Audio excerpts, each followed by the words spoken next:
4 বছর পরে 2022 সালের নভেম্বর মাসে সম্ভবত মালয়েশিয়ার কলিং খোলা হয়। 2022 সালের নভেম্বর মাস থেকে 2024 সালের 31শে মে পর্যন্ত এই সিন্ডিকেট যারা মালয়েশিয়াতে লোক পাঠাইছে 22,000 কোটি টাকা এরা কামায় নিচ্ছে। কারণ সরকারি হিসাব অনুযায়ী 78,990 টাকায় কর্মী পাঠানোর কথা ছিল, সেই জায়গায় গড়ে 5,40,000 টাকার মতো করে এরা নিছে। এতে করে 22,000 কোটি টাকা এরা কামায় নিল। অত্যন্ত দুঃখের সাথে বলতে হচ্ছে যে বাংলাদেশে যে 100 এজেন্সি মালয়েশিয়াতে কর্মী প্রেরণ করছে, এই 100 এজেন্সির মধ্যে 4টা এজেন্সি আমাদের 4 জন এমপির। আপনারা হাজার হাজার কোটি টাকা কামাই করেন, আপনাদের কেন আমাদের মতন সাধারণ মানুষের, এই যে আমরা দিন আনি দিন খাই, এদের থেকে আপনাদের এই টাকা ইনকাম করা লাগবে? আপনারা উপকার করতে না পারেন অন্তত ক্ষতি করেন না। 31শে মে বাংলাদেশ সহ আরো যে 14টা দেশ থেকে মালয়েশিয়াতে কর্মী আসে এটা বন্ধ হয়ে যাবে। আমি 2 মাসেরও আগে একটা ভিডিওতে বলছিলাম, ওটা ছিল আপনার মার্চ মাসের 30 তারিখে সম্ভবত, সেই ভিডিওটা আমি আপলোড করছিলাম যে 31শে মে কলিং ভিসায় কোনো কর্মী মালয়েশিয়াতে আর প্রবেশ করতে পারবে না, আর 31শে মার্চ মালয়েশিয়াতে আর কোনো নতুন করে কলিং ইস্যু হবে না। তো এই যে 2 মাস আগে আমি ভিডিওটা আপলোড করছি, মাঝখানে যে 2 মাস তারও বেশি সময় আগে ঘোষণা হয়ে গেছে যে মালয়েশিয়াতে 31শে মের পর আর কোনো কর্মী প্রবেশ করতে পারবে না। বাংলাদেশের যে 100 এজেন্সি মালয়েশিয়াতে লোক পাঠাচ্ছে, তারা কি চাইলে পারে একটু দ্রুত কাজগুলো কমপ্লিট করে লোকগুলারে পাঠাইতে পারতো না? আপনার ওই 31শে মে সেই দিনকে এসে এত তাড়াহুড়া এত পারাপারি করা লাগবে? সেই দিনকে বিশেষ ফ্লাইট দেওয়া লাগবে? আমরা যারা মধ্যবিত্ত ফ্যামিলি থেকে প্রবাসে আসি, তারা কত টাকা কত ঋণ করে আসি আমি আপনাদেরকে একটু ধারণা দেই। আমি যে মালয়েশিয়াতে আসছি, আমার সম্পূর্ণ 5 লাখ টাকা এটা লোনের পরে নেওয়া। আমার কিন্তু 1 টাকা ক্যাশ ছিল না। সেই লোনের টাকা 1 বছর 4 মাস হলে আমি মালয়েশিয়াতে আসছি, এখনো পুরোপুরি ক্লিয়ার হয় নাই।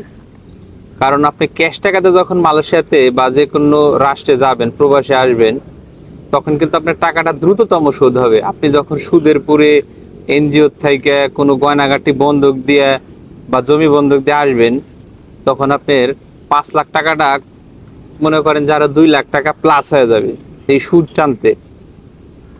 তো এই কারণে এখনো আমার ঋণটা শোধ হয় নাই। যারা মালয়েশিয়াতে আসতে পারলেন না, তারা তো অবশ্যই আমার মতোই মধ্যবিত্ত ফ্যামিলি থেকে আসতেছিলেন, তাদের স্বপ্নটা ধূলিসাৎ হয়ে গেল। এখন অনেকগুলা পেজে অনেকগুলা ইউটিউবে দেখলাম যে সুখবর, আবার আসার জন্য এই সেই হাবিজাবি নানান রকমের ভিডিও আপলোড করতেছে ভিউ কামানোর জন্য। আমি কিন্তু এই ভিডিওগুলো দেখি, আমি যে শুধু ভিডিও নিজে রেকর্ড করি নিজে আপলোড করি এরকম না, আমি কিন্তু অনেক মানুষের ভিডিও দেখি। তো জানি না যে এখনো অবধি আসলেই যে লোকগুলো আসতে পারে নাই তাদেরকে নিয়ে আসবে কিনা। অনেকেই বলতেছে 16,000, অনেকেই বলতেছে 17,000, আবার অনেকেই বলতেছে 30,000 প্লাস লোক আসতে পারে নাই মালয়েশিয়াতে। তো দেখেন, যারা আসতে পারে নাই তাদের কি কি সমস্যা হবে বলি। যারা বিয়ে করেন নাই তারা ভালো কোনো ফ্যামিলিতে বিয়ে করতে পারবেন না। তার কারণ হচ্ছে আপনি যে এই যে 5 থেকে 7 লাখ টাকার একটা গ্যাপে পড়ে গেলেন, এটা উঠাইতে মনে করেন যে আপনার 10 বছরের একটা গ্যাপ হয়ে যাবে। যারা বিয়ে করছেন, বাচ্চা কাচ্চা আছে, তাদের কি হবে জানেন? আপনার যদি ছেলে সন্তান হয়ে থাকে তাকে ঠিক মতন লেখাপড়া করাতে পারবেন না, আর যদি মেয়ে সন্তান হয়ে থাকে তাকে ভালো ঘরে বিয়ে দিতে পারবেন না। তার কারণ হচ্ছে বাংলাদেশে যৌতুকের যে এখন যে নিয়মটা চলতেছে, ভালো ঘরে বিয়ে দিতে হলে আপনাকে ভালো মোটা অঙ্কের যৌতুক দিতে হবে। আর এই যে আপনি 5 থেকে 7 লাখ টাকা ধরা খাইছেন, এটার গ্লানি টানতে টানতে মানুষের যে গড় আয়ু 50 থেকে 60 বছর, আপনার মৃত্যুর সময় চলে আসবে। কারণ আমরা যারা মধ্যবিত্ত ফ্যামিলি থেকে 5 থেকে 7 লাখ টাকা লোন করে যারা প্রবাসে আসি, এই টাকাটা যখন মায়ের যায়, আমাদের এই 5-7 লাখ টাকা কিন্তু আমাদের এই লাইফ চলে যাবে এই 5-7 লাখ টাকার গ্যাপ পূরণ করতে। এবারে আসি যারা মালয়েশিয়াতে চলে আসছেন তাদের পরিস্থিতি সম্পর্কে কিছু কথা বলবো।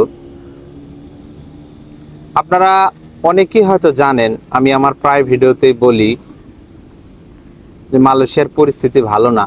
যারা কোম্পানির ভিসাতে আসছে তারা এক রকমের সমস্যা আছে, যারা ফ্রি ভিসা, এজেন্ট ভিসা বা কনস্ট্রাকশন ভিসা আইছেন তারা আরেক রকমের সমস্যার মধ্যে পড়ছেন।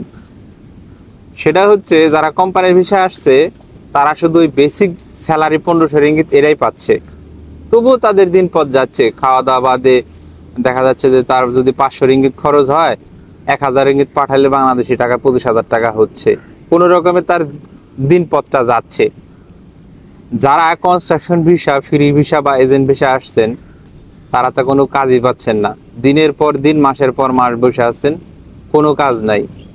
অনেকে এইভাবে দেশে চলে যাচ্ছেন, অনেকেই অবৈধ হয়ে যাচ্ছেন, অনেকেই দেখা যাচ্ছে যে মৃত্যুর কোলে ঢলে পড়তেছেন।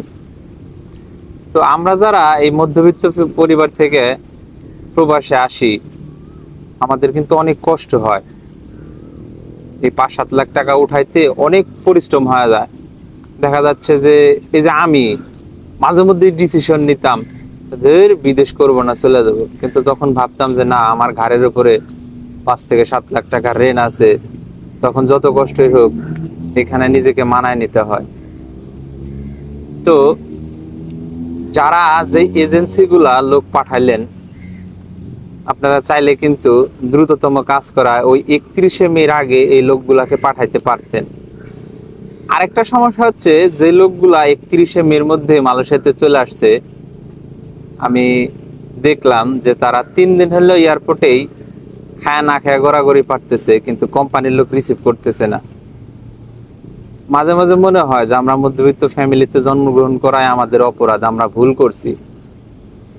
অথচ আমরাই কিন্তু পুরো পৃথিবী জুড়ে যে মানুষগুলা মধ্যবিত্ত ফ্যামিলিতে জন্মগ্রহণ করছে তারাই কিন্তু পরিশ্রমী, আর এদের পরিশ্রমেই পুরো বিশ্বটা চলে। তো যাই হোক, যারা আসতে পারেন নাই তারা হয়তো মনে মনে দুঃখ করতেছেন যে যাইতে পারলে ভালো কিছু করতে পারতাম। মালয়েশিয়ার যে পরিস্থিতি, এখানে আসলেও ভালো কিছু করতে পারতেন না। যারা না আসতে পারছেন তারা ওইখান থেকে আফসোস করতেছেন, আর যারা আসছেন তারা মনে করতেছেন যে না, আশাটা মনে হয় ভুলই হয়েছে, দেশে থাকলে খায়া না খায় অন্তত ফ্যামিলির সঙ্গে থাকতে পারতাম। তো যাই হোক, যারা আসতে পারেন নাই তাদের জন্য দুঃখ প্রকাশ করা ছাড়া আসলে আমার কিছুই করার নাই। আর দোয়া করি যারা আসতে পারেন নাই তাদের যে টাকাগুলা সেগুলা যেন আপনারা রিটার্ন পান, ফেরত পান।